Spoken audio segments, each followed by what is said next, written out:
Madame, Messieurs, bonjour et bienvenue sur notre chaîne YouTube Cameroun Magazine TV. L'actualité en continu sur le Cameroun et dans le monde. Vous êtes maintenant plusieurs milliers d'abonnés à travers le monde qui nous suivent au quotidien et partagent nos vidéos. Un grand merci pour votre confiance.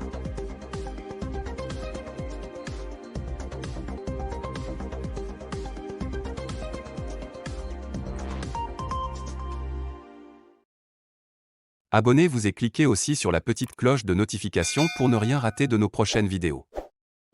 N'oubliez pas de partager aussi la vidéo et de la liker. Lors d'un voyage au Bénin, le dirigeant français a déclaré que la Russie était l'une des dernières puissances coloniales à déclencher une nouvelle sorte de guerre mondiale hybride.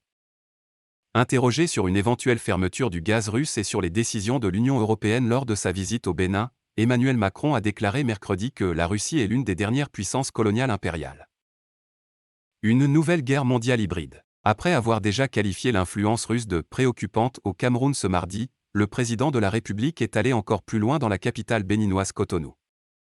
La Russie a commencé, au fond, un nouveau type de guerre mondiale hybride, a-t-il lancé à la fin de sa conférence de presse. Elle a décidé que l'information, l'énergie et l'alimentation étaient des instruments militaires mis au service d'une guerre impérialiste continentale contre l'Ukraine. En Afrique, un continent qui a souffert de l'impérialisme colonial, le président Emmanuel Macron met en garde les pays contre les promesses russes. La Russie a décidé d'envahir un pays voisin pour y défendre ses intérêts.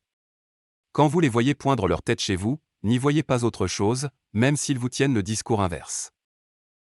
Alors que la justice européenne vient de confirmer la suspension du média russe RT France, Emmanuel Macron s'en prend à la désinformation des médias russes sous prétexte d'utiliser des moyens démocratiques en croyant au travail journalistique libre. La Russie est l'un des pays au monde qui utilise le plus d'outils de propagande. RT France et Sputnik font de la propagande au service d'un régime qui les paie, affirme-t-il. Selon Emmanuel Macron, c'est l'un des outils phares de la Russie pour faire sa guerre, qu'il décrit comme un hybride entre force militaire et soft power. J'en appelle au sens des responsabilités de la Russie. Plus que jamais, le chef de l'État profite de son voyage en Afrique pour combattre l'influence russe sur le continent. Emmanuel Macron arrive pour évoquer la sécurité alimentaire dans des pays comme le Cameroun et le Bénin et dénonce le chantage de la Russie. Ce sont eux qui ont bloqué et réglementé le grain en Ukraine. Il n'y a eu aucune sanction alimentaire décidée par qui que ce soit.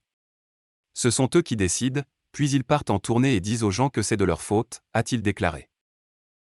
Le président est également revenu sur l'énergie, l'un des éléments de cette guerre hybride que la Russie n'hésitera pas à utiliser en Europe. J'en appelle au sens des responsabilités de la Russie, qui doit trouver le chemin de la raison, a déclaré le président français. N'oubliez pas de vous abonner et surtout de cliquer sur la cloche de notification. Likez la vidéo si ce n'est pas déjà fait. Laissez aussi votre point de vue en commentaire.